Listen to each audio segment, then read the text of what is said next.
রমজান মাস তবু কিন্তু কাজ কোনোভাবে গুছিয়ে সামলে উঠতে পারছি না। অনেকে অনেকভাবে আগে থেকেই কাজকর্ম সব গুছিয়ে নেয়। কিন্তু আমি আমার ছোট বাচ্চাটাকে সামলে কোনোভাবেই কাজ গোছাতে পারছি না। উল্টো কাজ আরও বেড়ে যায়। হ্যালো এভরিওয়ান, আসসালামু আলাইকুম। কেমন আছেন সবাই? আশা করছি আল্লাহর অশেষ রহমতে সবাই অনেক ভালো আছেন। আলহামদুলিল্লাহ আমিও ভালো আছি। বেশ কিছুদিন ধরে আমাদের ছাদে আমাদের এই যে আম গাছে যে আমগুলো ছোট, ছোট আম ধরতে শুরু করেছে, এখানে কাঁঠালও ধরেছে। তো ভাবছি আপনাদের সাথে শেয়ার করব। শেয়ার করাও হয় না। তো আজকে ছাদে এসেছি, হঠাৎ দেখতে পেলাম এই ছোট্ট কাঁঠালটি পড়ে আছে। আমি যখন রুমে ছিলাম তো হঠাৎ করে ছাদের উপর একটা ঠাস করে শব্দ হলো। তো আমি ছাদের উপর উঠে দেখলাম যে এই ছোট্ট কাঁঠালটি পড়েছে, তাই এত জোরে শব্দ হলো।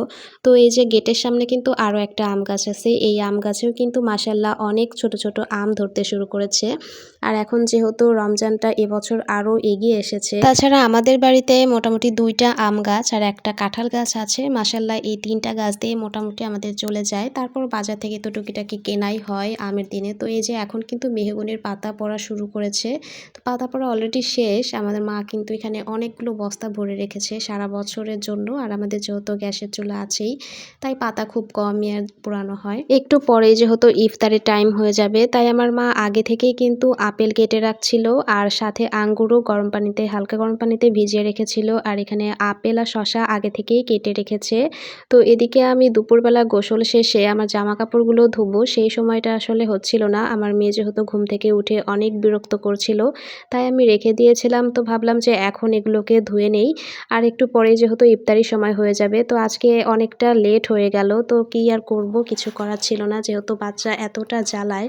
এজন্যই বলছিলাম যে ছোট বাচ্চা নিয়ে রমজান মাসে কাজকর্ম করতে যেয়ে উল্টা আরও মানে কাজ বেড়ে যায়। একটা বাচ্চা সামলাতে যেয়ে মাঝে মাঝে এমন হয় যে এবেলার খাওয়া ওবেলা, এবেলার গোসল ওবেলা, এরকম হয়ে যায়। আর সব কাজকর্ম তো আছেই, এলোমেলো হয়ে যায়। তো যাই হোক, আমি এখানে জামা কাপড় ধুবো অথচ কাপড় কাচার সাবান আনতেই ভুলে গেছিলাম।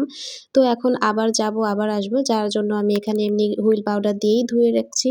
পৃথিবীতে নারী হয়ে জন্ম নিলে নারীর কষ্ট পেতে নেই, নারীর ব্যথা থাকতে নেই, আর অবসর এই কথাটা তো নারীর সাথে যায় না। কারণ পুরুষের কিন্তু অসুস্থ হলে তার ছুটি আছে, রেস্ট আছে, এমনকি বিশ্রাম করতে পারবে অনেক সময় পর্যন্ত। অথচ একজন নারী সংসারের সব কাজ ফেলে রেখে কখনোই কিন্তু বিশ্রাম করতে পারে না।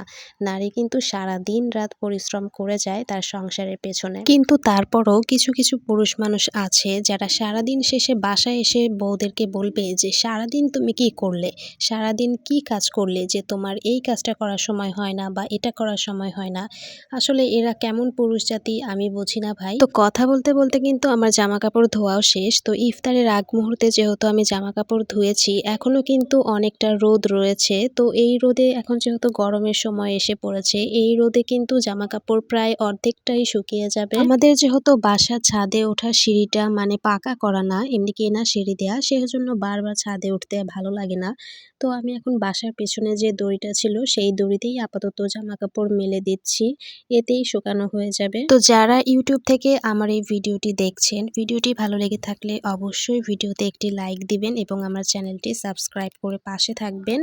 তো প্রতিদিন যে এই যে কাজকর্মের ফাঁকে ফাঁকে যে ভিডিও বানাতেও কিন্তু অনেকটা পরিশ্রম হয়। তো আপনারা যদি ভালোবাসা না দেন তাহলে আমাদের একসাথে এগিয়ে যাওয়া সম্ভব হবে না। তো আশা করি সবাই বুঝতে পেরেছেন। আজকে আর ভিডিওটা কন্টিনিউ করছি না। তো দেখা হবে নতুন কোনো ভিডিওতে। সে পর্যন্ত সবাই ভালো থাকবেন, সুস্থ থাকবেন। আল্লাহ হাফেজ সবাইকে।